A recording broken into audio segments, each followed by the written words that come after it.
একটা সাধারণ বাচ্চাদের গেম যার ৬টা ধাপ। এই ধাপগুলো পার হতে পারলেই পাওয়া যাবে প্রায় ৩৮৩ কোটি টাকার সমমূল্যের পুরস্কার। শুনতে অনেক সহজ মনে হচ্ছে, তাই না? কিন্তু যদি বলা হয় এই গেমে যারা হারবে তাদের জন্য শাস্তি হিসেবে রয়েছে নিশ্চিত মৃত্যু, তবুও কি মানুষ জেনে শুনে এই বাঁচা মরার অদ্ভুত খেলায় যোগ দেবে? মৃত্যুকে হারিয়ে কেউ কি এই বিপুল পরিমাণ প্রাইজ জিতে নিতে পারবে? জানতে হলে আসুন দেখে আসি নেটফ্লিক্সের অন্যতম আলোচিত series squid game season 1 explanation. সকালবেলায় সিয়ং গিহান বসে নাস্তা করছিল। তখন তার মা তাকে কিছু টাকা দিয়ে বলে গিহান যেন আজকে তার মেয়ে গায়ুংকে কোথাও খেতে নিয়ে যায়। আজ গায়ুংয়ের জন্মদিন। গিহান একটা অকর্মক জুয়ারি ভাবলেশী লোক। কোনো কাজই সে ঠিকঠাক ভাবে করতে পারে না, তাই তার বউ তাকে ডিভোর্স দিয়ে অন্য একজনকে বিয়ে করেছে। তাদের মেয়ে গায়ুংও তার মা এবং সৎ বাবার সাথে থাকে। যাই হোক, গিহানের মা কাজে বেরিয়ে গেলে সে মায়ের লুকিয়ে রাখা ক্রেডিট কার্ডটা চুরি করে নেয়। তারপরে এটিএম বুথে গিয়ে কার্ডের টাকাগুলো তুলে নেয়। সেই টাকা নিয়ে চলে যায় ঘোড় দৌড়ের আস্তানায়। তার জুয়া খেলার খুব নেশা ছিল। তার ঘোড় দৌড়ে সে টাকা লাগিয়ে দেয়। প্রথম দিকে হেরে গেলেও শেষ পর্যন্ত সে অনেকগুলো টাকা জিতে নেয়। জেতার আনন্দে টাকা ভাঙানোর সময় সে ক্যাশ কাউন্টারের মেয়েটিকে কিছু টাকার টিপসও দিয়ে দেয়। এরপরে ফোনে মেয়ের সাথে কথা বলতে বলতে সে বাইরে আসে। বাইরে এসে দেখে কিছু লোক তার দিকে দৌড়ে আসছে। এই লোকগুলো আসলে তার পাওনাদার। গিহান তাদের দেখে পালানোর জন্য দৌড় দেয়। দৌড়ানোর সময় তার একটা মেয়ের সাথে ধাক্কা লাগে। মেয়েটাকে সরি বলে সে দৌড়ে বাথরুমে ঢুকে পড়ে, কিন্তু পাওনাদার সেখানেও চলে আসে। তারা মেরে গিহানের নাক মুখ ফাটিয়ে দেয়। গিহান বলে তার কাছে অনেক টাকা আছে আর সেই টাকা দিয়ে ধার শোধ করতে পারবে। এই বলে সে পকেটে হাত দিয়ে দেখে পকেটটা কাটা, একটা টাকাও পকেটে নেই। তখন গিয়ে বুঝতে পারে একটু আগে যে মেয়েটির সাথে তার ধাক্কা লেগেছিল সেই টাকাগুলো ঝেড়ে দিয়েছে। গিহান পাওনাদারের কাছে হাত পা ধরে বলে সে সামনের মাসে টাকা শোধ করে দেবে। পাওনাদাররা একটি বন্ডে গিহানের টিপসই নিয়ে নেয় এবং বলে সামনের মাসে যদি সে টাকা ব্যাক না দেয় তাহলে সে গিহানের একটা কিডনি আর একটা চোখ বিক্রি করে নিজের টাকা আদায় করবে। মারটার খেয়ে গিহান আবারও ক্যাশ কাউন্টারে ফিরে আসে। সে একটু আগে ক্যাশ কাউন্টারে যে মেয়েটিকে টিপস দিয়েছিল সেই টাকাটা আবার ফিরিয়ে নেয়। তারপর একটা গিফট ম্যানেজ করে মেয়েটাকে নিয়ে একটা সস্তা রেস্টুরেন্টে খেতে যায়। বাবার আনা গিফটটা দেখে তার মেয়ে বেশ বিব্রত বোধ করে। আসলে এটা একটা খেলনা পিস্তল ছিল। পিস্তলে আবার লাইটারও ছিল।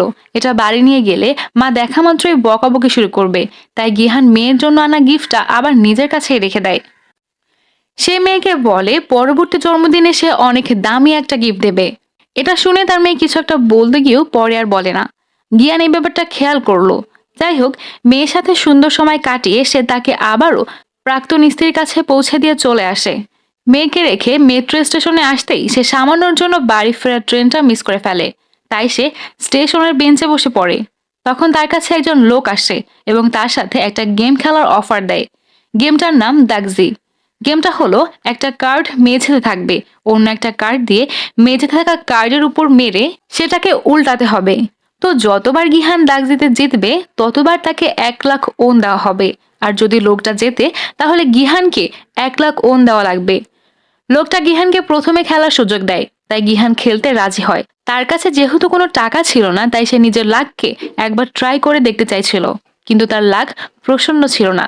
প্রথম রাউন্ডে সে হেরে যায়। তার মুখটা কালো করে লোকটাকে বলে তার কাছে দেওয়ার মতো কোনো টাকা নেই। তখন লোকটা বলে তুমি চাইলে টাকাটা ফিজিক্যালিও শোধ করতে পারো। এই বলে লোকটা গিহানকে একটা চড় মেরে দেয়। তারপর বলে প্রতি 1 লাখ ওনের বিনিময়ে তাকে একটা চড় খেতে হবে। গিহান এটাতেও রাজি হয়ে যায় এবং আবারও খেলতে চায়। এভাবে কয়েক রাউন্ড খেলে প্রতিবারই সে হারে এবং চড় খায়। অনেকবার চড় খাওয়ার পরে অবশেষে সে একটা কার্ড উল্টাতে পারে, অর্থাৎ সে জিতে যায়। তখন লোকটা তাকে 1 লাখ ওন দিয়ে দেয়। এটা দেখে গিহানের লোভ লেগে যায়, তাই সে আরো কয়েক রাউন্ড খেলে এবং অনেকগুলো টাকা জিতে নেয়। সে আনন্দে টাকাগুলো গুনছিল। তখন লোকটা তাকে বলে গিহান চাইলে তাদের সাথে এরকম কিছু গেম খেলতে পারে যাতে সে অনেক টাকা কামাতে পারবে। এই বলে লোকটা গিহানকে একটা কার্ড দেয়। খুব বেশি স্পট ফাঁকা নেই, তাই আগ্রহী হলে যেন গিহান কার্ডের দেওয়ার নাম্বারে ফোন করে। যাই হোক, গিহান ফ্রড ভেবে এই ফাঁদে পা না দিয়ে বাড়ি ফিরে যায়। বাজার সদাইয়ের জন্য মায়ের হাতেও কিছু টাকা তুলে দেয়। অকর্মণ্য ছেলে এতগুলো টাকা এনেছে এটা গিহানের মা বিশ্বাসই করতে পারছিল না। তিনি বলেন গায়ংকে তার মা আর সৎ বাবা আগামী বছর আমেরিকায় নিয়ে চলে যাচ্ছে। গিহান যদি মেয়ের কাস্টাডি নিতে চায় তাহলে তাকে কোর্টে প্রমাণ করতে হবে মেয়েকে লালন পালন করার জন্য তার যথেষ্ট সামর্থ্য রয়েছে। আর এজন্য তাকে যথেষ্ট পরিমাণ টাকা উপার্জনও করতে হবে। তা না হলে মেয়েকে সে আজীবনের মতো হারিয়ে ফেলবে। মায়ের কথা শুনে এবার গিহান বুঝতে পারে তার মেয়ে তখন এই ব্যাপারটা বলতে গিয়েও বলেনি। সে ভাবে তার মেয়ের জন্য এবার কিছু করা উচিত। সে রাতে অনেক ভেবে মেট্রো স্টেশনের লোকটার দেওয়া কার্ডের নম্বরে ফোন করে এবং জানায় সে খেলায় পার্টিসিপেট করতে চায়। এরপরে গিহান বাইরে এসে অপেক্ষা করে। একটু পরেই একটা গাড়ি এসে গিহানকে গাড়িতে তুলে নেয়। এরপর গাড়ির ভেতরে একটা গ্যাস ছাড়া হয় এবং গিহান অজ্ঞান হয়ে যায়। গিহান যখন জ্ঞান ফেরে ততক্ষণে সকাল হয়ে গেছে। তাকে বড় একটা গণরুমে রাখা হয়েছে। এখানে সে ছাড়া আরও 455 জন পার্টিসিপেন্ট ছিল। প্রত্যেকের ড্রেস বদলে এখানকার ইউনিফর্ম দেওয়া হয়েছিল আর প্রত্যেকটা ইউনিফর্মে পার্টিসিপেন্টের নাম্বার দেওয়া ছিল। গিহান উঠে এসে দেখে একজন বৃদ্ধ লোক এখানে থাকা পার্টিসিপেন্টদের গুনছে। এই বৃদ্ধ লোকটাই এখানকার প্রথম পার্টিসিপেন্ট আর ওনার নাম হলো ইনলাম। আর গিহান ছিল এখানকার লাস্ট অর্থাৎ 456 নম্বর পার্টিসিপেন্ট। গিহান ইনলামকে বলে, কাউন্টিং স্ক্রিনে তো লেখাই আছে এখানে 456 জন পার্টিসিপেন্ট আছে, তবুও সে গোনাগুনি কেন করছে? ইনলাম বলে তার মাথায় একটা টিউমার আছে, তাই সে সবকিছু ভুলে যায়। এজন্যই ডাক্তার তাকে গোনাগুনি করতে বলেছে। গিহান লোকটার সাথে কথা বলছিল তখন সে শোরগোল দেখতে পায়। জাং ডেক্সু নামের এক বদমাস কাংসে বিয়ক নামে একটা মেয়েকে মারছিল। কাং একসময় ডেক্সুয়ের গ্যাংয়ের মেম্বার ছিল, কিন্তু স্বাবলম্বী হওয়ার জন্য কাং ডেক্সের গ্যাং থেকে পালিয়ে গিয়েছিল। তো আজ এতদিন পরে তাকে দেখতে পেয়ে এজন্যই ডাকসু তাকে মারছিল। গিহান এগিয়ে গিয়ে দেখে ডেক্সু যে মেয়েটাকে মারছে সে আসলে ওই মেয়েটাই যে গিহানের পকেট কেটে জুয়ার জেতা টাকাগুলি চুরি করেছিল। এবার গিহানও গিয়ে কাংয়ের সাথে ঝামেলা পাকিয়ে দেয়। এ সময় কিছু অদ্ভুত ড্রেস পরা লোক বেরিয়ে আসে, তাদের সবার মুখে মাস্ক দিয়ে ঢাকা ছিল। এরাই মূলত এখানকার গার্ড যারা গেমগুলো সঠিকভাবে পরিচালিত করবে। তাদের জন্য একজন গার্ড সবাইকে অ্যালার্ট করে দিয়ে তার কথা শোনার জন্য বলে। পার্টিসিপেন্টদের যেহেতু অজ্ঞান করে এখানে আনা হয়েছিল তাই অনেকেই গেমের উপর ভরসা হারিয়ে ফেলেছিল। গার্ড বলে সে কাউকে এখানে জোর করে তুলে আনেননি, বরং এখানকার সবাই ঋণে ডুবে আছে তাই এই পথ বেছে নিয়েছে। সে কয়েকজনের ডিটেলস তুলে ধরে এবং বলে তারা এখানকার প্রত্যেক পার্টিসিপেন্টের ব্যাপারে A to Z সব জানে, তাই যেন কেউ কোনো বিশৃঙ্খলা না করে। এরপরে সে গেমের কিছু রুলস সবাইকে জানায়। যেমন প্রথমত কোনো খেলোয়াড় আর খেলা বন্ধ করতে পারবে না। দ্বিতীয়ত কোনো খেলোয়াড় খেলতে অস্বীকৃতি জানালে তাকে বাদ দিয়ে দেওয়া হবে। তৃতীয়ত অধিকাংশের সম্মতির ভিত্তিতে সিদ্ধান্ত গ্রহণ করা হবে। যে কোনো মুহূর্তে যদি অধিকাংশ পার্টিসিপেন্ট খেলা বন্ধ করার পক্ষে থাকে তাহলে খেলা বন্ধ করে দেওয়া হবে। এরপর গার্ড একটা বিশাল কাচের ভোল্ট দেখিয়ে বলে মোট 6 রাউন্ড খেলা হবে। প্রত্যেকটা রাউন্ডের শেষে এই ভোল্টে টাকা জমা হবে। শেষ পর্যন্ত যে গেম জিতবে সে এই ভোল্টের পরিমাণ টাকা পেয়ে যাবে।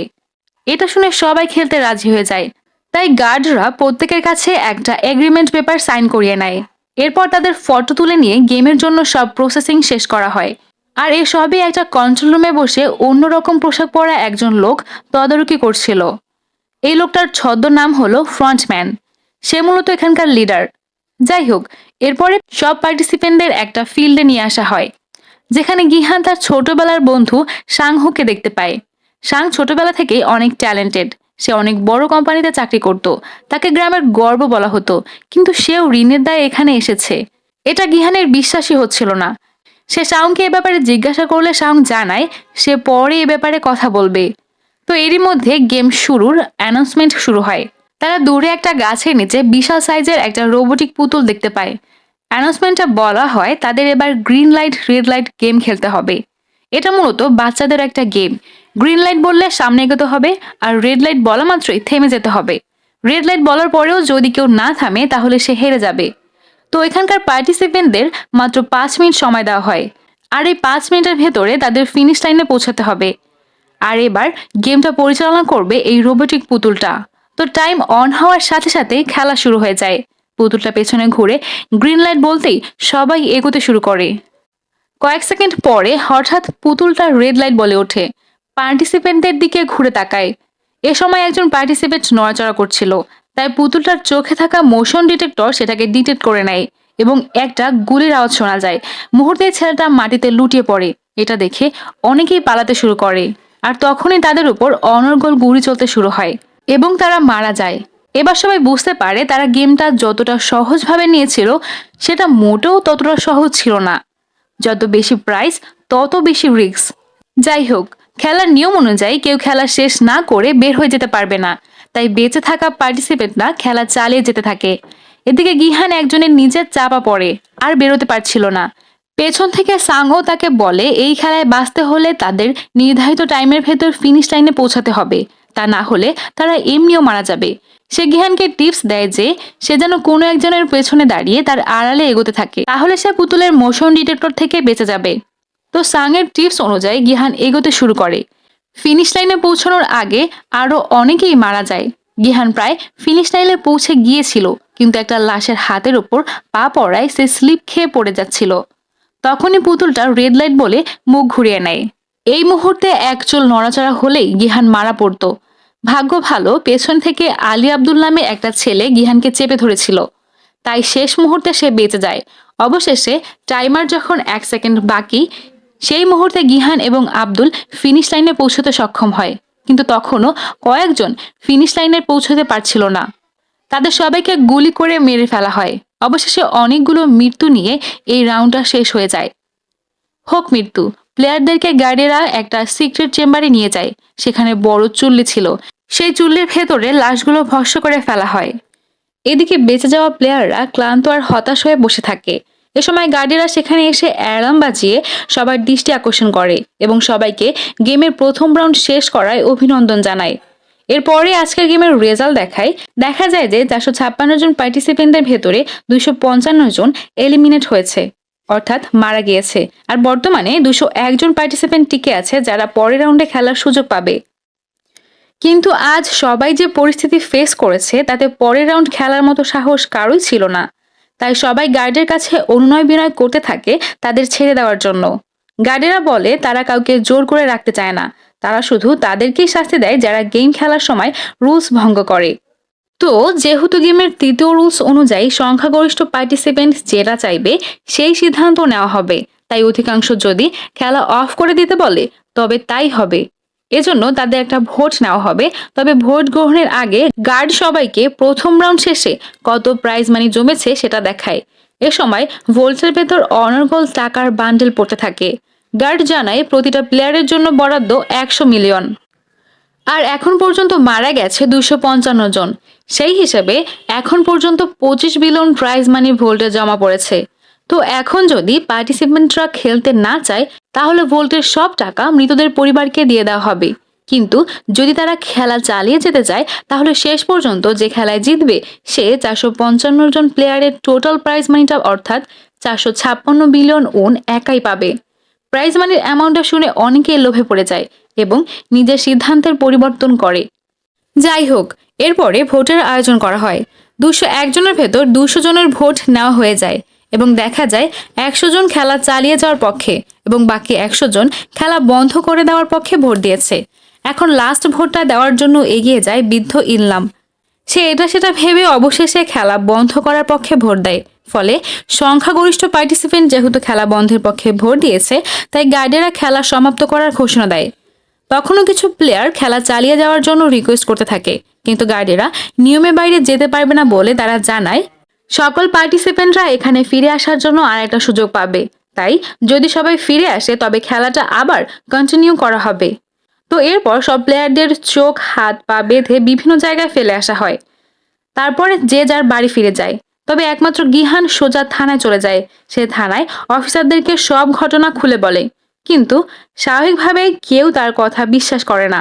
গিহান স্কুইড গেমের কার্ডটা পুলিশকে দেয় এবং কার্ডের নাম্বারে ফোন দিতে বলে, তাহলে সব প্রমাণ হয়ে যাবে। পুলিশ কার্ডের নাম্বারে ফোন দিলে দেখা যায় একটা মেয়ে ফোন রিসিভ করেছে, আর সে এসব গেম টিমের ব্যাপারে কিছুই জানে না। তাই গিহানকে পাগল মাতাল ভেবে থানা থেকে বের করে দেয়। সে হতাশ হয়ে বাড়ি ফিরে আসে, দেখে বাড়িতে তার মা নেই। তো সকালে বাড়ি থেকে বের হয়ে বাজারে গিয়ে দেখে সাংও দূর থেকে নিজের মাকে এবং দোকানকে দেখছে।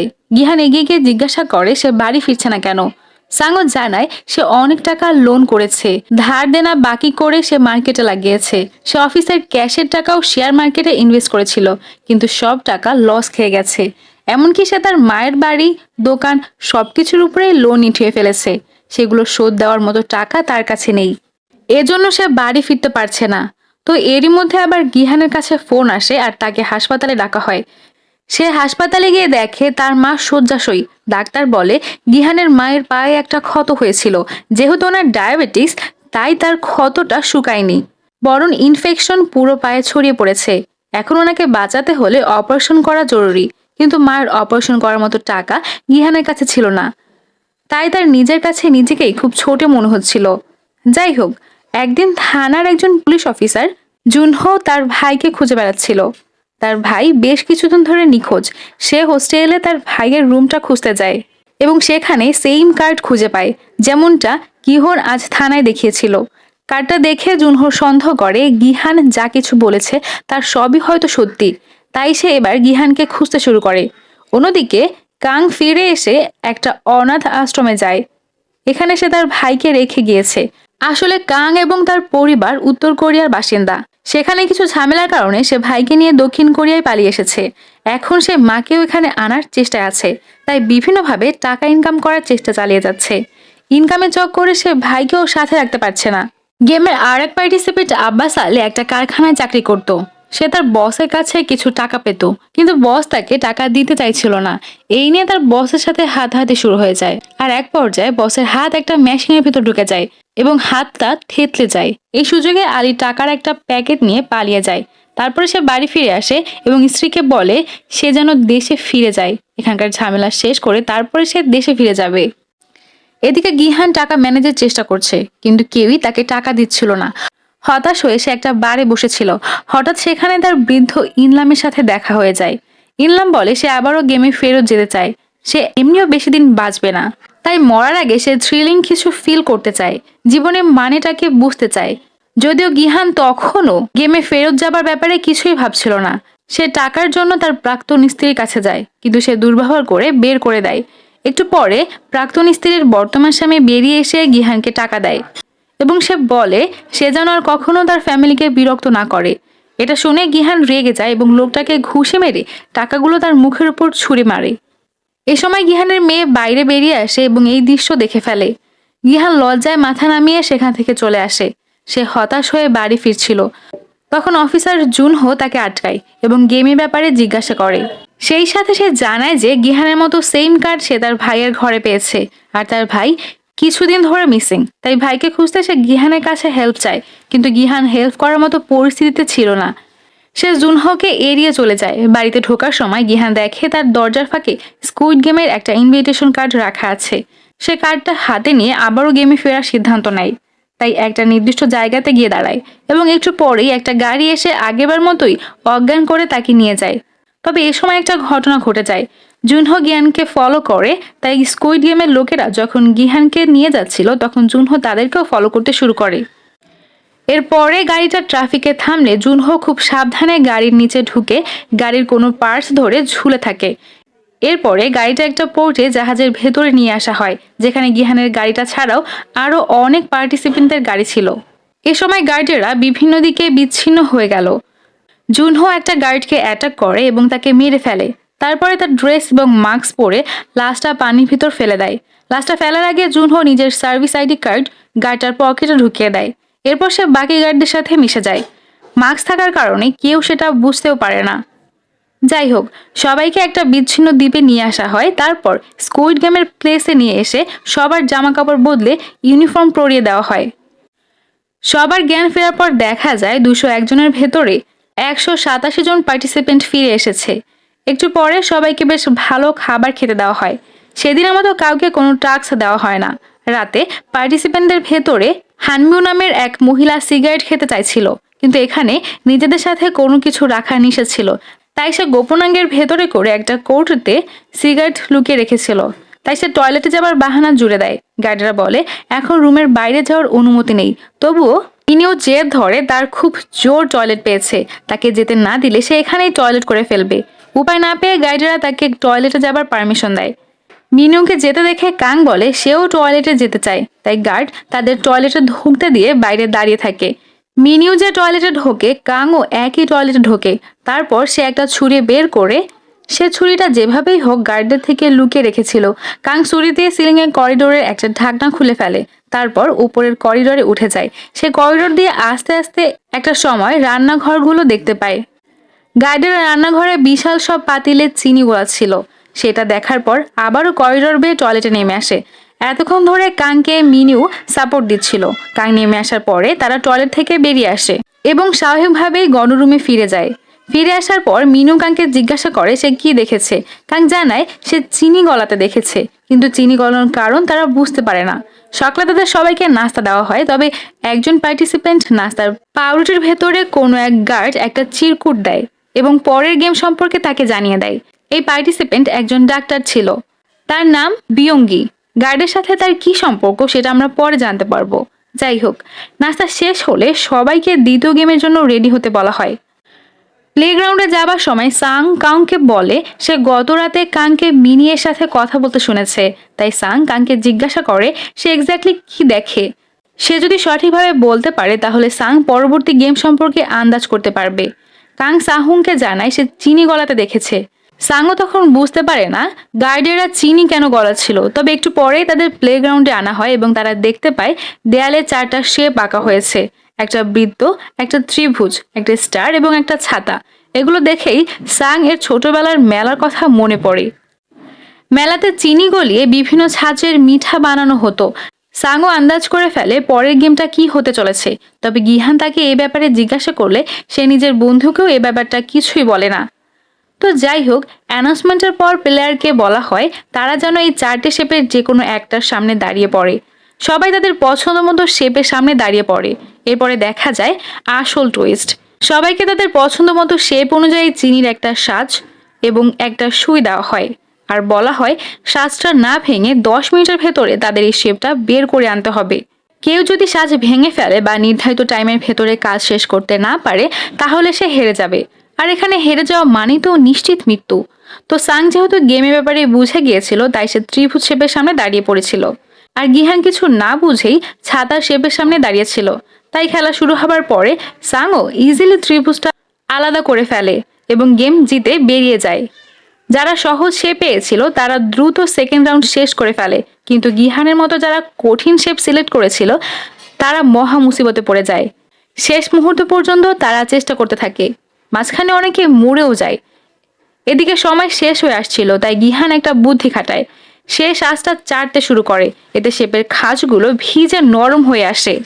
তার দেখা দেখি আরো অনেকেই নিজেদের সাজ চাটতে শুরু করে, আর একদম শেষ মুহূর্তে গিহান সহ অনেকেই নিজেদের শেপটা সাজ থেকে বের করে আনতে পারে। এরপর তাদের প্লেগ্রাউন্ডের বাইরে পাঠিয়ে দেওয়া হয়। এরই মধ্যে আবার একটা অঘটন ঘটে যায়। একজন হেরে যাওয়া প্লেয়ার একটা গার্ডকে সুই দিয়ে আঘাত করে এবং আরেকজন গার্ডের পিস্তল কেড়ে নিয়ে তাকে হোস্টেজ বানিয়ে নেয়। লোকটা গার্ডকে নির্দেশ দেয় তার মাস্কটা খুলে ফেলার জন্য। মাস্ক খোলার পর দেখা যায় গার্ডটা একেবারে টিনেজ বয়সী। লোকটা এরকম বাচ্চা একটা ছেলেকে বিবেকবোধের কারণে মারতে পারে না, তাই নিজেই নিজের মাথায় গুলি চালিয়ে সুইসাইড করে নেয়। এ সময় ফ্রন্টম্যান বেরিয়ে আসে এবং মাস্ক খোলা গার্ডকে গুলি করে মেরে ফেলে। তারপরে বলে এখানে যদি কোনো গার্ডের পরিচয় কেউ জেনে যায় তাহলে তার মৃত্যু নিশ্চিত। এই বলে সে বাকি গার্ডদেরও সাবধান করে দেয়।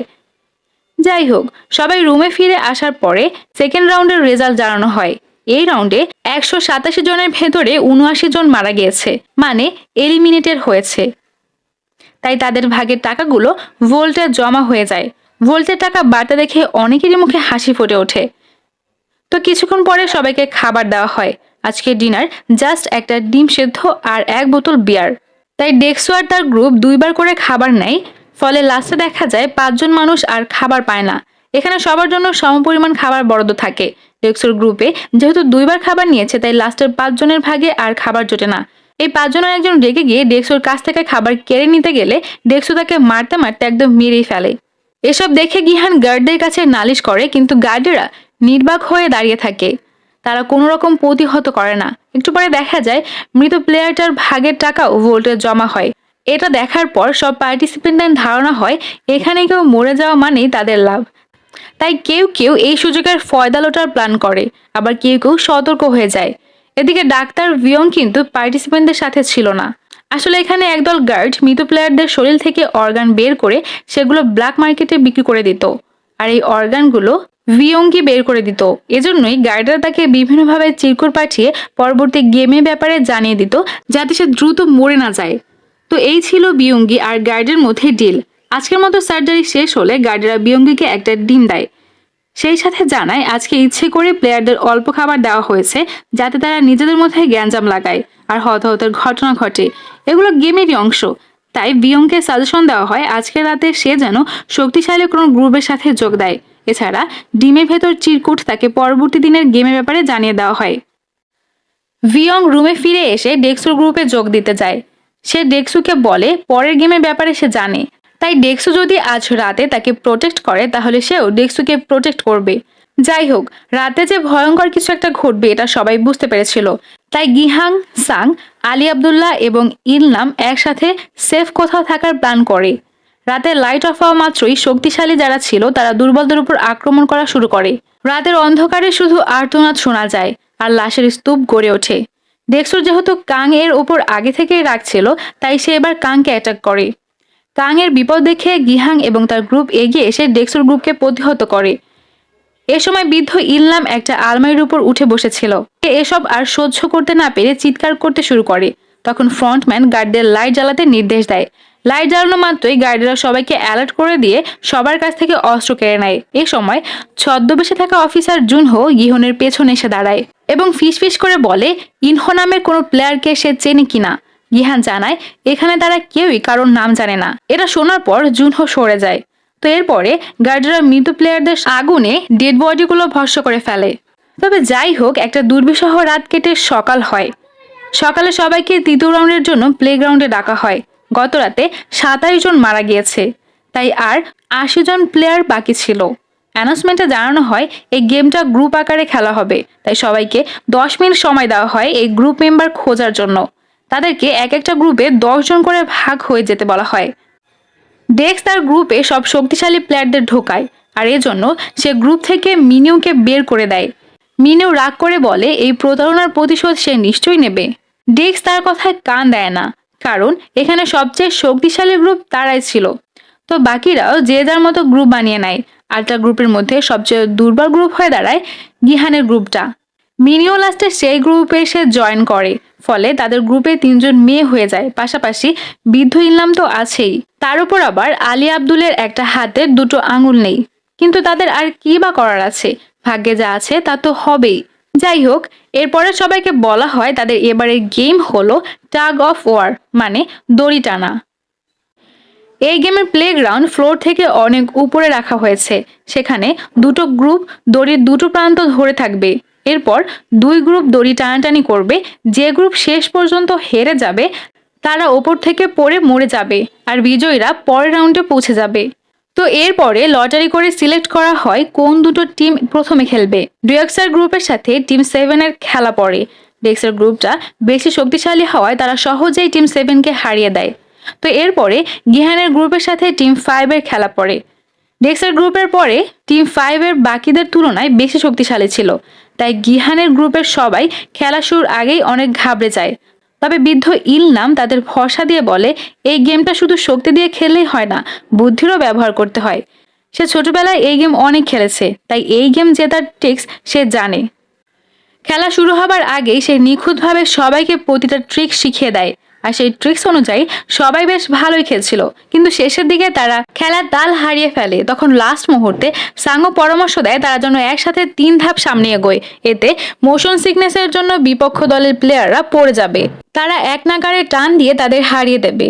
তো সাঙ্গোর পরামর্শ মতোই টেকনিক ইউজ করে অসম্ভবকে সম্ভব করে দিয়ে তারা বিপক্ষ দলকে হারিয়ে দেয়। এরপরে তারা রাউন্ড শেষ করে রুমে ফিরে যায়। কিন্তু তারা কেউই নিশ্চিত হতে পারে না, কারণ একটু পরেই রাত নামবে আর সমস্ত লাইট অফ হয়ে যাবে। লাইট অফ হওয়া মানেই মৃত্যুর আতঙ্ক। ডেক্সের গ্রুপ আজকেও নিশ্চয়ই মানুষ মারার নেশায় মেতে উঠবে। তাই নিজের গ্রুপকে বাঁচাতে গিহান সিদ্ধান্ত নেয় আজকের রাতটা সবাই একসাথে ঘুমাবে না। তারা শিডিউল অনুযায়ী 2 জন করে পাহারায় থাকবে এবং বাকিরা ঘুমাবে। তারা এভাবে রাতে পাহারা বসিয়ে দেয়। এদিকে গার্ডেরা আজকের লাশগুলো থেকে কিছু লাশ আলাদা করে সৎকারের রুমে চুল্লির ভেতরে একটা সিক্রেট চেম্বার বানিয়ে রেখেছিল। তারা চুল্লির ভেতরে লাশ ঢোকাতো ঠিকই, কিন্তু বিশেষ পদ্ধতিতে তারা আবার লাশগুলো চুল্লির বাইরে পাঠিয়ে দিত। তারপরে লাশগুলো অন্য একটা ঘরে নিয়ে যাওয়া হতো। মনিটরিং রুমেও তাদের একজন লোক থাকতো যে এসব সিসিটিভি ফুটেজগুলো অন্য ফুটেজের সাথে রিপ্লেস করে দিত। তো সিলেক্টেড লাশগুলো আলাদা করে নিয়ে তারা ডাক্তার ভিয়ঙ্গিকে খবর দেয়। ভিয়ঙ্গি এসে অর্গান বের করতে শুরু করে। এ সময় গার্ডের সাথে ছদ্মবেশে থাকা জুনহো উপস্থিত ছিল। অর্গান বের করার সময় গার্ডেরা একটা লাশকে নিয়ে ফাজলামি করছিল। কিছুদিন আগে তারা একটা লাশ পেয়েছিল, সেটার অর্গান বের করতে গিয়ে দেখে তার শুধুমাত্র একটা কিডনি রয়েছে। এটা শুনে জুনহোর বুকের ভেতরটা ছেদ করে ওঠে, কারণ তার ভাইয়েরও শুধু একটাই কিডনি ছিল। তো সার্জারি শেষ হলে জুনহো এবং আর একজন গার্ডকে অর্গানগুলো ডেলিভারি দিতে পাঠানো হয়। এই স্কুইড গেমের প্লেস থেকে বের হওয়ার জন্য একটা খুবই সিক্রেট পথ ছিল, যেটা ভিআইপিদের এমার্জেন্সি মুহূর্তে পালানোর জন্য বানানো হয়েছিল। এই পথটাই তারা অর্গান ডেলিভারির জন্য ব্যবহার করত। তো তারা অর্গান নিয়ে চলে যাওয়ার পরে সেখানে আরও দুজন গার্ড ছিল। ডাক্তার বিয়ং জিজ্ঞাসা করে পরবর্তী গেম কি। গার্ডেরা জানতো না পরের গেম কি হতে চলেছে, তাই এই ব্যাপারটায় তারা কিছুই বলতে পারে না। এজন্য ভিয়ংকি রেগে যায়। সে একজন গার্ডকে ছুড়ে দিয়ে হোস্টেজ বানায়। এরপর তাদের হাতাহাতি শুরু হয়। ভিয়ং একটা গার্ডকে ঘায়েল করে বাইরে পালিয়ে যায়। এদিকে সিক্রেট রাস্তা দিয়ে বের হওয়ার পরে জুনহো তার সঙ্গে গার্ডটাকে গান পয়েন্ট করে এবং বলে তারা যে এক কিডনির লোকটার কথা বলছিল সে জুনহোর ভাই। এটা শুনে গার্ড বলেন ভুল হচ্ছে, তারা এক কিডনির যার কথা বলছিল সে একজন মহিলা ছিল। গার্ড জুনহোকে বলে তার ভাইকে খুঁজতে হলে তাকে লিডারের রুমে যেতে হবে, সেখানে সব প্লেয়ারদের রেকর্ড রয়েছে। জুনহো গার্ডকে সেইখানেই গুলি করে মেরে ফেলে। তারপরে লিডারের মানে ফ্রন্টম্যানের রুমের দিকে যাওয়া শুরু করে। এদিকে ডাক্তার ভিয়ঙ্গিকে ফলো করে গার্ড একটা ফিল্ডে চলে আসে। সে ভিয়ঙ্গিকে পাগলামি করতে বারণ করছিল। সে বোঝাচ্ছিল শীঘ্রই পরের গেমের ব্যাপারটা জেনে সে ভিয়ঙ্গিকে অ্যালার্ট করবে। সে সময় ফ্রন্টম্যান ভেতর থেকে বেরিয়ে আসে। সে গার্ডকে বলে তোমরা প্লেয়ারদের অর্গান চুরি করে বিক্রি করো, এটা নিয়ে আমার মাথা ব্যথা নেই, কিন্তু তোমরা বড় একটা রুলস ভঙ্গ করেছো।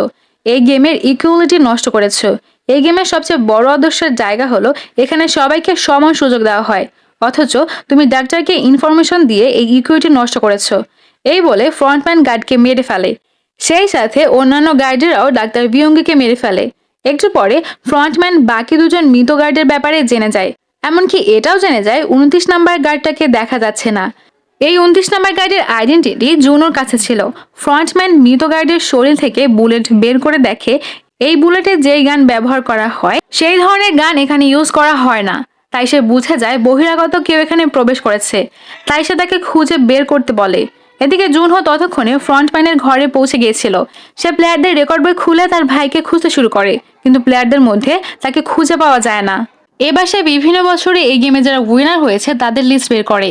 সে হঠাৎ 2015 সালের উইনার হিসাবে তার ভাইয়ের নাম দেখতে পায়। তার ভাইয়ের প্লেয়ার নাম্বার ছিল 132।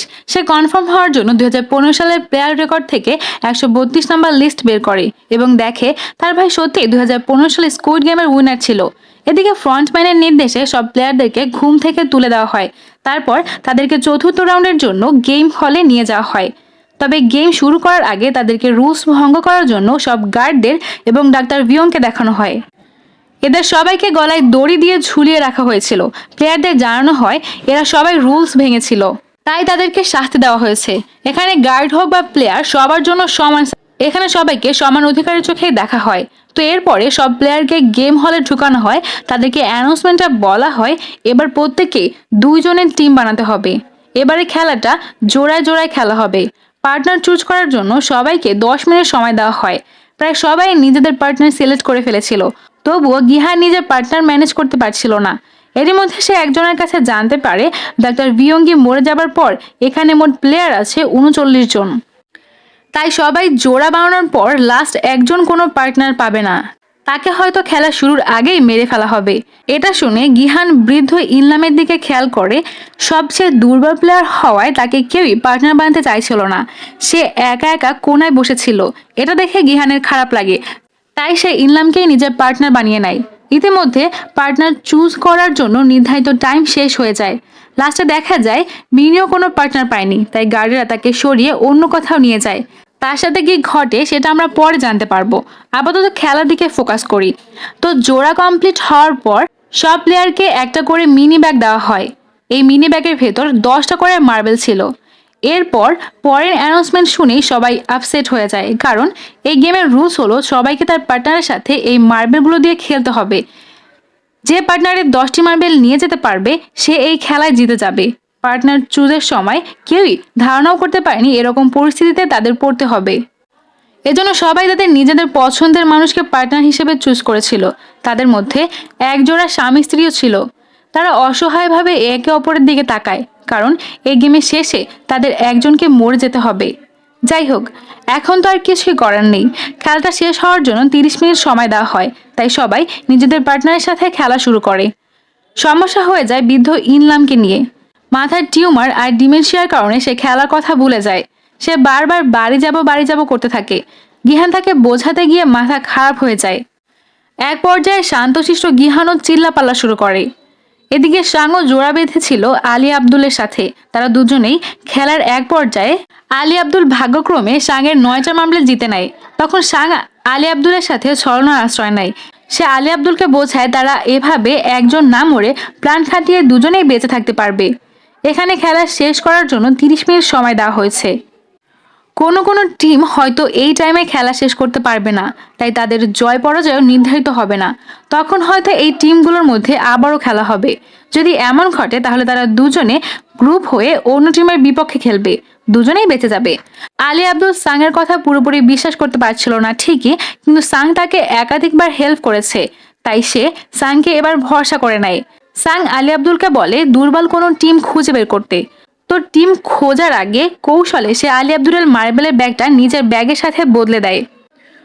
আলী আব্দুল কিছুই বুঝতে পারে না, কারণ ব্যাগের ভেতরে সাংহু ছোট ছোট পাথর ঢুকিয়ে দিয়েছিল, যেগুলো মার্বেলের মতো ভারী ছিল। আর এভাবে যেহেতু সাংহু আলী আব্দুলের কাছ থেকে সব মার্বেল নিয়েছিল, তাই আলী আব্দুল হেরে যায় এবং গার্ডরা তাকে মেরে ফেলে। এদিকে কাং এর সাথে জুটি বেঁধেছিল জিয়ং নামের একটা মেয়ে। এরা দুজনেই ছিল চরম লেভেলের ফ্রাস্ট্রেটেড। গেমের ব্যাপারে তাদের তেমন আগ্রহ ছিল না। তারা গেমটা এক রাউন্ডেই শেষ করার সিদ্ধান্ত নেয়। এজন্য বাকি সময় তারা গল্পগুজব করে কাটাবে বলে ঠিক করে। জিয়ং কাংকে জিজ্ঞাসা করে তার ফ্যামিলিতে কে কে আছে। কাং জানায় তার বাবা বর্ডার ক্রসিং এর সময় গুলি খেয়ে মারা গেছে। মা অফিসারের হাতে ধরা পড়ায় তাকে দেশে পাঠিয়ে দিয়েছে। সে আর তার ছোট ভাই কোনো রকমের এখানে এসে পৌঁছেছে। ভাইকে সে অনাথ আশ্রমে রেখেছে। এখন তার একমাত্র লক্ষ্য নিজের মাকে এই দেশে নিয়ে আসা। এরপরে কাং জিয়ংকে তার ফ্যামিলি ব্যাপারে জিজ্ঞাসা করলে সে বলে একদিন স্কুল থেকে ফেরার পরে সে দেখে তার মা মরে মেঝেতে পড়ে আছে, আর পাশেই তার বাবা ছুরি হাতে দাঁড়িয়ে আছে। সেদিনই জিয়ং তার বাবাকে হত্যা করে ফেলে এবং জেলে চলে যায়। জেল থেকে বেরিয়ে সে এখানে চলে এসেছে, কারণ তার জীবনে আর কোনো লক্ষ্য নেই বেঁচে থাকার। কথায় কথায় সময় শেষের দিকে চলে এসেছিল, তো তারা খেলার সিদ্ধান্ত নেয়। কিন্তু খেলার সময় জিয়ং ইচ্ছে করেই কাংকে জিতিয়ে দেয়। তারপরে বলে কাংয়ের এখনো অনেক কাজ বাকি আছে, তার জন্য অনেকেই পথ চেয়ে আছে, কিন্তু জিয়াংয়ের জন্য কেউ পথ চেয়ে বসে নেই। সে কার জন্যই বা বাঁচবে। তো এরপরে গার্ড জিয়ংকে মেরে ফেলে। এদিকে অনেক বোঝানোর পর গিহান বৃদ্ধ ইনলামকে খেলতে বসায়। খেলার এক পর্যায়ে ইনলাম গিহানের 9টা মার্বেল জিতে যায়। তখন পরিস্থিতি বিবেচনায় গিহান প্রতারণার আশ্রয় নেয়। সে ইনলামের ডিমেনশিয়ার সুযোগ নিয়ে তার সব মার্বেল জিতে নেয়।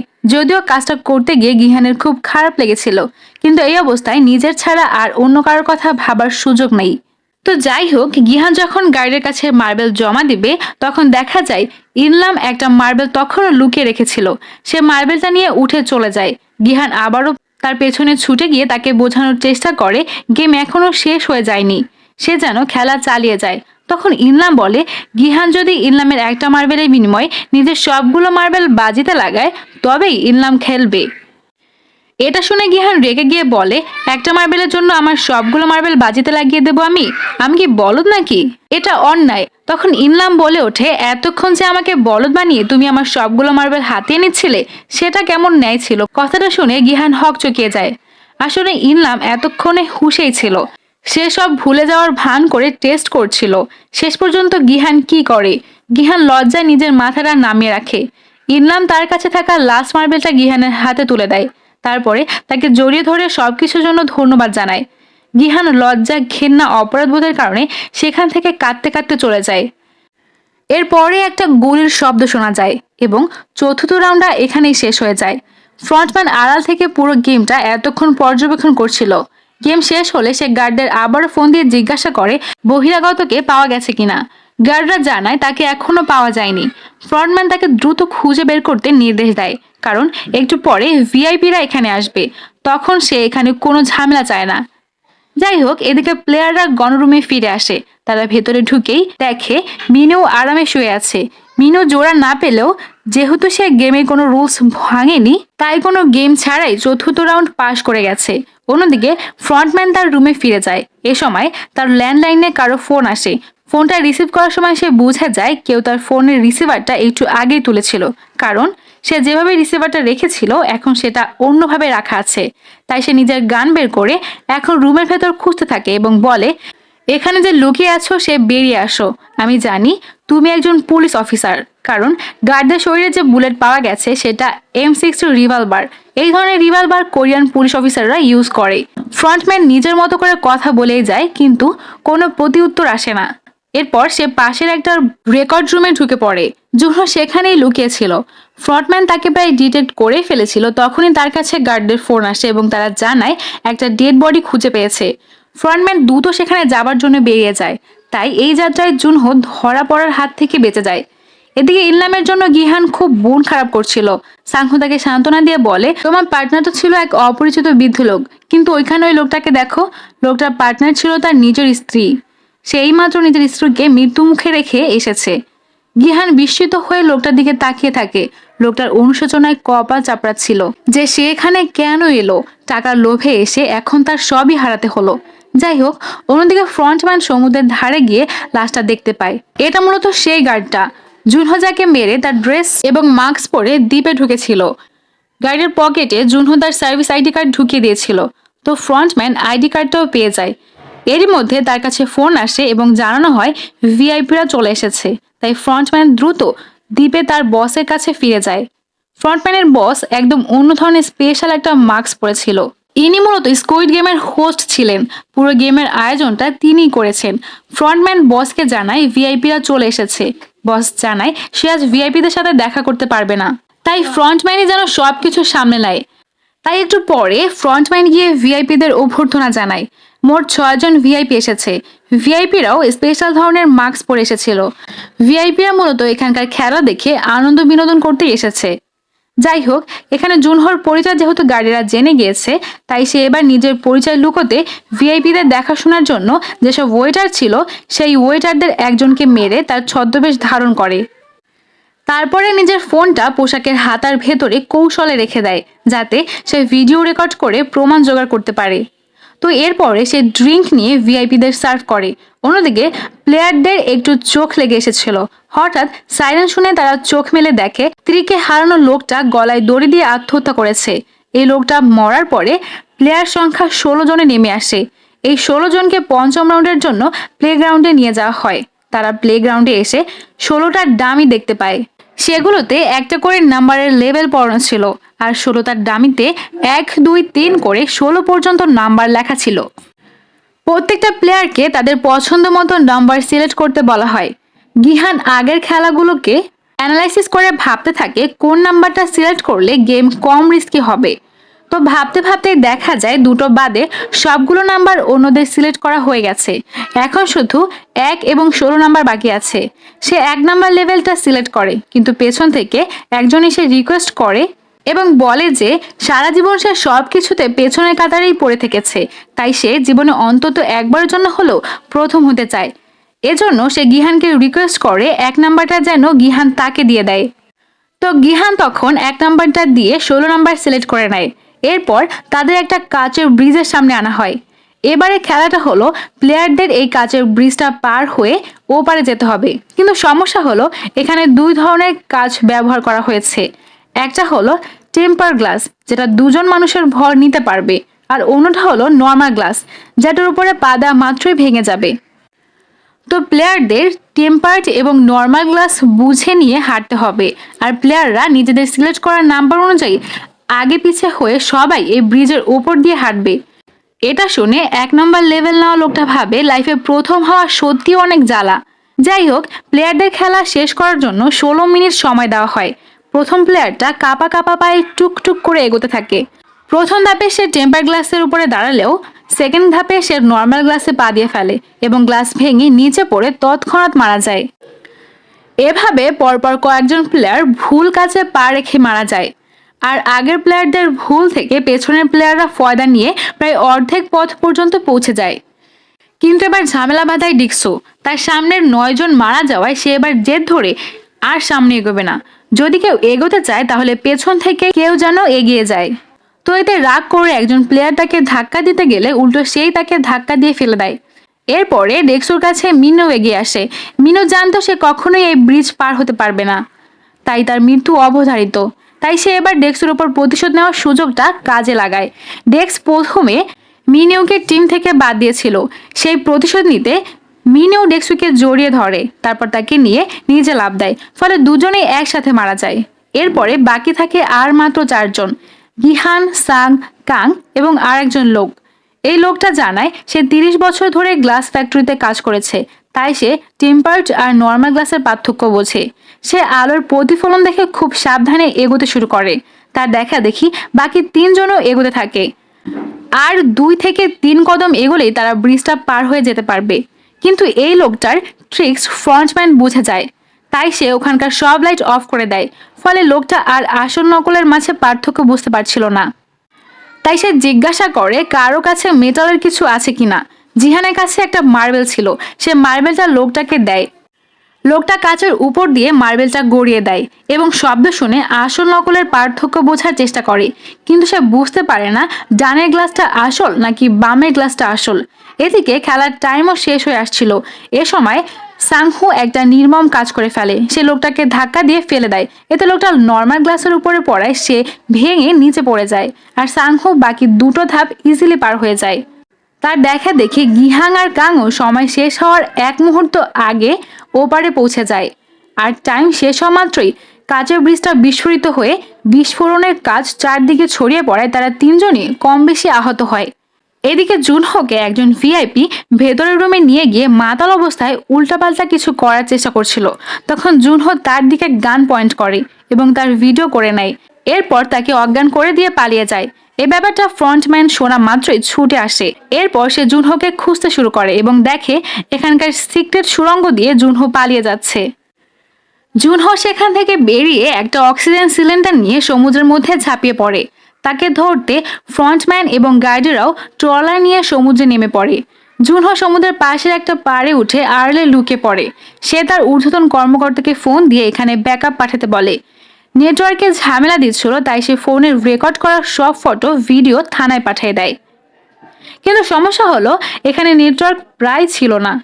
1 মুহূর্তের জন্য নেটওয়ার্ক আসে আবার হারিয়ে যাচ্ছিল, তাই এভিডেন্সগুলো সেন্ড হচ্ছিল না। এর মধ্যে আবার ফ্রন্টম্যান গার্ডেন নিয়ে সেখানেও পৌঁছে যায়। তাই জুনহো পালানোর চেষ্টা করে, কিন্তু এক পর্যায়ে সে একটা টিলার উপর এসে দাঁড়ায়। সামনে আগানোর আর কোনো পথ নেই, সামনে শুধুই মহাসমুদ্র। তাই গার্ডেরা তাকে ধরে ফেলে। জুনহো গান বের করে অ্যালার্ট করে দেয় কেউ তার কাছে আসলে সে গুলি করবে। এ সময় ফ্রন্টম্যান এগিয়ে আসে এবং জুনহোকে শান্ত করার চেষ্টা করে। সে জুনহোকে তার সাথে আসতে বলে, বিনিময়ে সে জুনহোকে বাঁচার সুযোগ দেবে। জুনহো তার কথা শুনে তাকে গুলি চালিয়ে দেয়। গুলিটা ফ্রন্টম্যানের কাঁধে লাগে, তবুও ফ্রন্টম্যান কিছুই বলে না। সে এবার নিজের মাস্কটা খুলে ফেলে। ফ্রন্টম্যানকে দেখে জুনহো তাজ্জব হয়ে যায়। এই ফ্রন্টম্যানটি হলো জুনহোর হারানো ভাই ইনহো, যার খোঁজে সে এখানে এসেছিল। জুনহো ফ্রন্টম্যানের কথা না শোনায় বাধ্য হয়ে ফ্রন্টম্যান তাকে গুলি চালায়। গুলি খেয়ে জুনহো সমুদ্রের মাঝে পড়ে যায়। এদিকে রুমে ফিরে এসে গিহান সাংহোর সাথে একটু ঝামেলা বাঁধিয়ে দেয়। সাংহো ওইভাবে স্বার্থপরের মতো লোকটাকে ধাক্কা দিয়ে ফেলে দিল, এটা গিহান মেনে নিতে পারছে না। লোকটাকে মুভ করার সুযোগ দেওয়া উচিত ছিল, হয়তো সে সঠিক গ্লাসের উপরেই মুভ করত। তো ব্যাপারটা নিয়ে দুজনের আদর্শের লড়াই শুরু হয়ে যায়। এ সময় কয়েকজন গার্ড বক্স হাতে সেখানে চলে আসে। গার্ডেরা তাদের বক্সগুলো দিয়ে দ্রুত রেডি হয়ে নিতে বলে। কাং ফ্রেশ হওয়ার জন্য ওয়াশরুমে ঢোকে। তার পেটে একটা বড় কাচের টুকরো ঢুকে গিয়েছিল। সে অনেক কষ্টে সেটা বের করে নিজের জামা ছেড়ে ক্ষতটা বেঁধে রক্তপাত বন্ধ করার চেষ্টা করে। গার্ডেরা বক্সের ভেতর সুন্দর পরিচ্ছন্ন ড্রেস দিয়েছিল। সবাই সেই ড্রেস পরে পরিপাটি হয়ে ডিনার টেবিলে আসে। তারা 3 জন ফাইনাল রাউন্ডে পৌঁছে গিয়েছে, তাই তাদেরকে অভিনন্দন জানানো হয়। এরপরে তাদেরকে ভালো খাবার খেতে দেওয়া হয়। অনেকদিন পরে তারা তৃপ্তি করে খাবার খায়। খাওয়া শেষ হলে গার্ডরা প্লেট বাটি সবকিছু নিয়ে যায়, শুধু ছুরিটা সেখানে রেখে যায়। এটা দেখে তিনজনই পরবর্তী গেমের ব্যাপারে আন্দাজ করতে পারে। তারা নিজেদের ছুরি নিয়ে রুমে ফিরে আসে এবং চুপচাপ বসে থাকে। কিছুক্ষণ পর গিহান কাংয়ের কাছে যায়। কাং সতর্ক হয়ে নিজের ছুরিটা বের করে। তখন গিহান বলে, আমি চাইলে তোমাকে আগেই মেরে ফেলতে পারতাম, কিন্তু আমি মারতে আসিনি। আমি ছুরিটা সাংয়ের কাছ থেকে নিজেকে প্রোটেক্ট করার জন্য নিয়ে এসেছিলাম। সাংকে আমি আর এক বিন্দু বিশ্বাস করতে পারি না। এরপরে গিহান ছুরিটা নিজের পকেটে ঢুকিয়ে কাংকে জিজ্ঞাসা করে তার কোনো সমস্যা হয়েছে কিনা, তাকে কেমন যেন দুর্বল দেখাচ্ছে। কাং নিজের ইনজুরির কথা স্বীকার করে না। গিহান বলে তারা দুজনে টিম বানিয়ে সাংকে হারিয়ে দেবে, তারপরে এখানকার টাকাগুলো দুটো ভাগে জিতে নিয়ে বাড়ি ফিরে যাবে। কাং জিজ্ঞেস করে এত টাকা দিয়ে গিহান কি করবে। গিহান জানায় সে প্রথমে নিজের ধার দেনা শোধ করবে, এরপরে মায়ের জন্য মার্কেটে বড় একটা দোকান বানাবে, আর সবশেষে সে একজন আদর্শ বাবা হয়ে উঠবে। এরপর গিহান কাংকে জিজ্ঞাসা করে সে টাকা দিয়ে কি করবে। কাং জানায় সে তার ছোট ভাইকে অনাথ আশ্রমে রেখে এসেছে এবং তাকে প্রমিস করেছে যেদিন সে নিজেদের জন্য বাড়ি কিনতে পারবে সেদিন তাকে ফিরিয়ে আনবে। গিহান ভরসা দিয়ে বলে এখানে জেতার পরে যা টাকা পাওয়া যাবে তাতে আরামসে কাংয়ের স্বপ্ন পূরণ হয়ে যাবে। কিন্তু কাং জানতো তার সময় শেষ, তাই সে গিহানকে প্রমিস করায় এখান থেকে তাদের দুজনের মধ্যে যে বেঁচে ফিরবে সে অন্যজনের ফ্যামিলির খেয়াল রাখবে। কাংয়ের কথা মেনে নেয়। ততক্ষণে অতিরিক্ত রক্তক্ষরণে কাং ঢলে পড়েছিল। গিয়াং এবার কাংয়ের ক্ষতটা দেখতে পায় এবং তাকে বাঁচাতে উদ্গ্রীব হয়ে ওঠে। সে দরজার কাছে গিয়ে গার্ডদের কাছে সাহায্যের জন্য ডাকতে থাকে। একটু পরে রুমের আলো জ্বলে ওঠে এবং গার্ডেরা রুমে প্রবেশ করে। গার্ডেরা হাতে করে কফিন নিয়ে আসে। কফিন দেখে গিহান বিচলিত হয়ে পেছন ফিরে তাকায় এবং দেখে কাং মরে পড়ে আছে, আর তার কাছেই সাংহর রক্তমাখা ছুরি নিয়ে দাঁড়িয়ে আছে। গিহান যখন দরজায় গার্ডদের সাহায্যের জন্য ডাকছিল সেই সুযোগে সাং কাংকে ছুরি দিয়ে হত্যা করে। গিহান সাংয়ের উপর খুব রেগে যায় এবং নিজের ছুরি বের করে তাকে ঘায়েল করতে যায়, কিন্তু গার্ডেরা দুজনকে আটকে দেয় এবং সরিয়ে নেয়। আসলে গেমের লাস্ট রাউন্ডটা দুজন প্লেয়ারের মধ্যে হবার কথা, কিন্তু তারা তিনজন প্লেয়ার ছিল, তাই একজনকে সরিয়ে দিতে গার্ডেরা তাদেরকে ছুরি দিয়েছিল। সাং ব্যাপারটা বুঝতে পেরেই কাংকে হত্যা করে। অন্যদিকে এই গেমের লাস্ট রাউন্ডের আয়োজন শুরু হয়ে যায়। লাস্ট রাউন্ডের নাম ছিল স্কুইড গেম। আমরা যেমন ছোটবেলায় গোল্লাছুট কানামাছি খেলে বড় হয়েছি, কোরিয়ানরাও তেমনি ছোটবেলায় স্কুইড গেম খেলে মূলত বড় হয়। তো যাই হোক, এই গেমের জন্য একটা ছক কাটা হয়। এই ছকে দুটো দল থাকে, ডিফেন্স এবং অফেন্স। যে অফেন্স চুজ করবে তার কাজ হলো ডিফেন্স যে থাকবে তাকে কাটিয়ে স্কুইড ছকের মাথায় পৌঁছানো। ডিফেন্সকে পার করে স্কুইডে মাথা ছুঁতে পারলেই অফেন্স থাকা প্লেয়ার জিতে যাবে। আর যে ডিফেন্স করবে তার কাজ হলো অফেন্সকে স্কুইডের মাথায় যাওয়া থেকে আটকানো।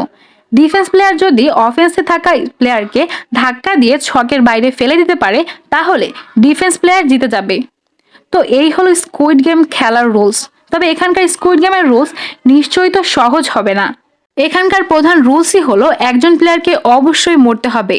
প্রতিদ্বন্দ্বী প্লেয়ার মরলে তবেই অপরজন বিজয়ী হবে। তো যাই হোক, খেলা শুরু হওয়ার আগে গিহাং এবং সাংয়ের মাঝে একজন গার্ড এসে টস করে। টসে গিহাং জিতে অফেন্স করার সিদ্ধান্ত নেয়।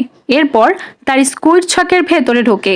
ছোটবেলায় গিহাং এবং সাহুং অনেকবার এই গেম খেলেছে, কিন্তু এভাবে যে তারা একদিন এরকম জীবন মরণ পরিস্থিতির মাঝে এসে পড়বে তা কে জানতো। যাই হোক, খেলা শুরুর পরে গিহান এক মুঠো বালু তুলে নেয় আর সাং নিজের ছুরিটা বের করে। গিহানকে ঘায়াল করার চেষ্টা করে। তখন গিহাং সাংয়ের চোখে বালু ছুঁড়ে মারে। সাংকে এভাবে ডিস্ট্রাক্ট করে গিহাং স্কুইডের মাথায় পৌঁছতে চেয়েছিল, কিন্তু এ সময় হঠাৎ বৃষ্টি শুরু হলে সাংয়ের চোখের বালু ধুয়ে যায়। এরপর দুজনেই ছুরি বের করে এবং দুজনের মাঝে হাতাহাতি লড়াই শুরু হয়। সাং বেশ কয়েকবার ছুরি দিয়ে গিহানকে আঘাত করে। গিহাংও সাংকে বেশ আহত করে। এক পর্যায়ে সাং গিহাংকে প্রায় ধরাশয়ী করেই ফেলেছিল। হঠাৎ বুদ্ধি খাটিয়ে গিহাং সাংয়ের পায়ে কামড় দিয়ে তাকে দুর্বল করে সরিয়ে দেয়। তারপর সে সাংকে বেদম মার শুরু করে।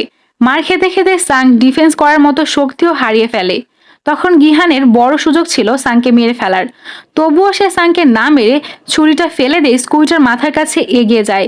ওপর থেকে ভিআইপিরা এই গেমটা উপভোগ করছিল।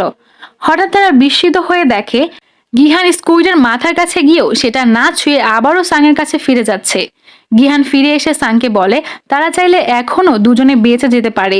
এই গেমের থার্ড রুলস ছিল যদি সংখ্যাগরিষ্ঠ পার্টিসিপেন্ট খেলা বন্ধ করার সিদ্ধান্ত নেয় তাহলে খেলা থামিয়ে দেওয়া হবে। তাই রুলস অনুযায়ী গিহান এবং সাং যদি খেলা বন্ধ করার পক্ষে ভোট দেয় তাহলে খেলা বন্ধ হয়ে যাবে, যদিও এক্ষেত্রে তারা এই গেম থেকে একটা টাকাও পাবে না। গেম সম্পূর্ণ না করায় তাদের খালি হাতেই ফিরতে হবে। তবুও গিহাং সাংকে অফার দেয় খেলা অফ করে তারা দুই বন্ধু আবারও বেঁচে ফিরে যেতে পারবে। কিন্তু এ পর্যায়ে এসে নিজের নীতি নৈতিকতা সব জলাঞ্জলি দেবার পরেও সাং আর হেরে যাওয়ার জন্য ইচ্ছুক ছিল না। সাং নিজের ইগোকে জেতাতে পাশে ফেলে রাখা ছুরিটা তুলে নিজেই ঘাড়ে ঢুকিয়ে দেয়। গিহাং সাংকে বন্ধুত্বের মমতায় কোলের উপরে তুলে নেয়। মৃত্যুর পূর্বে সাং গিহাংকে বলে যেন সাঙ্গুর মাকে দেখে রাখে। গিহান বন্ধুর মৃতদেহ জড়িয়ে ধরে কাঁদতে শুরু করে।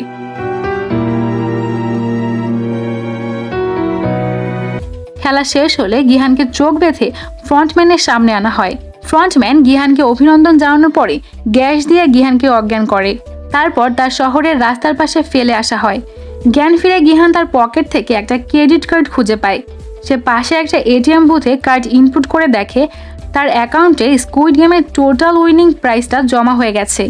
কিন্তু এত বিপুল পরিমাণ টাকা জেতার পরেও তার ভেতরে কোনো আনন্দ ছিল না। সে একজন ব্যর্থ মানুষের মতো হতাশ হয়ে হেঁটে বাড়ি ফিরছিল। ইহান যখন সাঙ্গুর মায়ের দোকানটা পার হচ্ছিল তখন সাঙ্গুর মা তাকে থামায়। তারপর তাকে ব্যাগে মাছ ভরে দিয়ে মাছটা বাড়ি নিয়ে যেতে বলে। সেই সাথে এটাও জানায় গিহানের মায়ের শরীর হয়তো ভালো না, তিনি 2 দিন ধরে কাজে আসেননি, আবার তিনি ফোনও ধরছেন না। গিহান কিছু না বলে চলে আসছিল। তখন সাঙ্গুর মা পেছন থেকে জিজ্ঞাসা করে গিহানের রিসেন্টলি সাংয়ের সাথে যোগাযোগ হয়েছে কিনা। গিহান এই প্রশ্নের উত্তর দেওয়ার সাহস পায় না। সে কান্না চেপে বাড়ি ফিরে চলে আসে। বাড়ি ফিরে সে আরেকটা বড় ধাক্কা খায়। সে দেখে তার মা একা মরে পড়ে আছে। এই কদিনে গিহান এত কেঁদেছে যে তার কান্না আর অবশিষ্ট ছিল না। তাই সে মায়ের পাশে চুপচাপ বসে থাকে। এরপর কেটে যায় 1 বছর। ব্যাংক ম্যানেজার গিহানকে একদিন ডেকে পাঠায়। ম্যানেজার গিহানকে বলে সে অনেকদিন আগে ব্যাংকে অনেকগুলো টাকা রেখেছিল। এই টাকাতে তো সে বেশি ইন্টারেস্ট পেত না, তাই ম্যানেজার তাকে ইন্টারেস্ট বেশি পাওয়ার সুযোগ করে দিতে চাইছিল। কিন্তু তার টাকার উপর কোনো আগ্রহই ছিল না। এমনকি সে গেমে জিতে আসা কোনো টাকাও তুলেনি। যদিও ফিরে আসার দিনে চেকিংয়ের জন্য 1000 উইন সে উইথড্র করেছিল। যাই হোক, গিহান ম্যানেজারকে অবাক করে দিয়ে তার কাছে 10,000 উইন ধার চায়। ম্যানেজার তাকে টাকাটা দিলে সে টাকাটা দিয়ে 1 বোতল বিয়ার কিনে নদীর ধারে বসেছিল। তখন একজন মহিলা তার কাছে ফুল বিক্রি করতে আসে। মহিলা অনুরোধ করে সন্ধ্যার মধ্যে ফুলগুলো বিক্রি করতে না পারলে কাল সব ফুল ফেলে দেওয়া লাগবে। তাই গিহান মহিলাকে কিছু টাকা দিয়ে দেয়, আর মহিলা সেখানে একটা ফুল রেখে যায়। গিহান খেয়াল করে ফুলের সাথে স্কুইড গেমের লোগো লাগানো একটা কার্ড রয়েছে। কার্ডে একটা জায়গার অ্যাড্রেস লেখা ছিল, গিহানকে যেখানে যেতে বলা হয়েছে। তো গিহান ঠিকানা মতো জায়গায় গিয়ে দেখে মুমূর্ষু অবস্থায় বৃদ্ধ ইনলাম শুয়ে আছে। ইনলামের তো চতুর্থ রাউন্ডে মরে যাওয়ার কথা ছিল, তাহলে সে এখনো বেঁচে আছে কিভাবে? গিহান বুঝে যায় এই গেমের পেছনে আসল মাস্টারমাইন্ড তাহলে এই লোকটাই। গিহান জিজ্ঞেস করে, ইলনাম এরকম কেন করলে? ইলনাম জানায় তার কাছে অনেক টাকা থাকলেও তার জীবন ছিল এক গেম, মনে কোনো আনন্দ ছিল না। সে তার ক্লায়েন্টদেরকেও একই কথা বলতে শুনতো যে তাদেরও লাইফে আনন্দ বিনোদনের কিছুই নেই। তাই ইলনাম সবাইকে নিয়ে একটা ভিন্ন কিছু করার প্ল্যান বানায়। আর এই ভিন্ন কিছুর আইডিয়া থেকে তার মাথায় স্কুইড গেমের প্ল্যান আসে। মানুষকে টাকার জন্য এভাবে খেলতে লড়াই করতে দেখে তারা আনন্দ পেত। গিহান এবার জিজ্ঞাসা করে ইনলাম তো নিজেই গেমের হোস্ট, তাহলে সে কেন খেলায় অংশগ্রহণ করলো? ইনলাম জানায় সে যখন ছোট ছিল তখন খেলাধুলা করে সে অনেক আনন্দ পেত। এখন এই বৃদ্ধ বয়সে মৃত্যুর আগে সে ছোটবেলার মতো আবারও আনন্দ পেতে চাইছিল। তাছাড়া দর্শকদের আসনে বসে খেলা দেখে যেমন আনন্দ পাওয়া যায়, খেলায় অংশগ্রহণ করে তার থেকে অনেক বেশি আনন্দ পাওয়া যায়। গিহান এবার জিজ্ঞাসা করে আপনি আমার সাথে দেখা করতে চাইছিলেন কেন? ইলনাম জানায় সে গিহানের সাথে খেলে অনেক মজা পেয়েছে। সে গিহানের প্রতি কৃতজ্ঞ। তাছাড়া সে শুনেছে গিহান গেমে জিতে কোনো টাকাতেই হাত দেয়নি। এজন্য সে জানতে চাইছিল গিহান তার কর্মের জন্য অনুতপ্ত কিনা। ইলনাম গিহানকে জানায় এই টাকা সে পরিশ্রম করে উপার্জন করেছে। এই টাকা নিজের জন্য খরচ করার সম্পূর্ণ অধিকার গিহানের রয়েছে। তো কথা বলতে বলতে একসময় ইলনাম নিস্তেজ হয়ে যায়। গিহান তাকিয়ে দেখে ইলনাম দুনিয়ার সমস্ত আনন্দ ত্যাগ করে অবশেষে পরপারে পাড়ি জমিয়েছে। যাই হোক, গিহান ফিরে আসে। একটা সেলুনে ঢুকে চুল দাড়ি কেটে নতুন গেট আপ নেয়। সে আবারও জীবনটা নতুন করে শুরু করতে চাইছিল। তো প্রথমে গিহান কাংকে দেওয়া প্রতিশ্রুতি মতো কাংয়ের ভাইকে অনাথ আশ্রম থেকে নিয়ে আসে। তারপর ছেলেটাকে সাঙ্গুর মায়ের কাছে দেখাশোনার জন্য দিয়ে আসে। সেই সাথে সে সাঙ্গের মাকে একটা ব্যাগ দেয়। জিহান চলে যাওয়ার পরে সাঙ্গুর মা ব্যাগ খুলে দেখে ব্যাগ ভর্তি শুধু টাকা, সাথে একটা চিরকুটো রয়েছে এবং সেটাতে লেখা আছে, এই টাকাগুলো আমি সাঙ্গুর কাছ থেকে ধার নিয়েছিলাম। জিহান নিজের প্রতিশ্রুতি পালন করে এয়ারপোর্টে আসে। সে আবার আমেরিকায় নিজের মেয়ের সাথে দেখা করতে যাচ্ছিল। হঠাৎ সে অপর পাশের প্ল্যাটফর্মে সেই লোকটাকে দেখতে পায়, যে লোকটা গত বছর তাকে স্কুইড গেম খেলার জন্য প্রলুব্ধ করছিল। আজ লোকটা গিহানের মতোই অসহায় আরেকজনকে খেলার জন্য প্রলুব্ধ করছে। গিহান দ্রুত তার দিকে দৌড়ে যায়, কিন্তু লোকটা ততক্ষণে একটা মেট্রোতে উঠে চলে যায়। তখন গিহান প্ল্যাটফর্মে থাকা অসহায় লোকটার কাছ থেকে স্কুইড গেমের কার্ডটা কেড়ে নেয় এবং তাকে বলে সে যেন কখনোই এই গেমের পথে পা না বাড়ায়। এরপরে গিহান কার্ডটা নিয়ে চলে যাচ্ছিল, কিন্তু ফ্লাইটে ওঠার আগ মুহূর্তে সে আবারও গেমে ফেরত যাওয়ার সিদ্ধান্ত নেয়। সে কার্ডে থাকা নাম্বারে ফোন দিয়ে পার্টিসিপেট করতে চায়। তারপরে বলে, আমি দেখতে চাই তোমরা কারা আর কেনই বা এই নৃশংস গেমটা তোমরা চালু করেছো। আমি তোমাদের এবার ছাড়বো না। ফোনের ওপাশে লোকটা গিহানকে বলে, প্লেয়ার নাম্বার 456, যদি বাঁচতে চাও তবে প্লেন ধরো, নিজের গন্তব্যে চলে যাও, না হলে তোমার কপালে দুঃখ আছে। গিহান কিছু না বলে ফোনটা কেটে দেয় এবং মেয়ের সাথে দেখা করার সিদ্ধান্ত বাদ দিয়ে গেমটা আবারও খেলার জন্য ফিরে আসে। সেই সাথে স্কুইড গেমের প্রথম সিজন এখানেই শেষ হয়ে যায়। দর্শক, স্কুইড গেমের দ্বিতীয় সিজন অলরেডি রিলিজ হয়ে গেছে। এই সিজনে যদি আপনাদের যথেষ্ট সাড়া পাই, তাহলে দ্বিতীয় সিজনের এক্সপ্লেনেশন নিয়ে আমরা আবারও হাজির হব। তাই নিজেদের মতামত জানিয়ে আমাদের পাশেই থাকুন।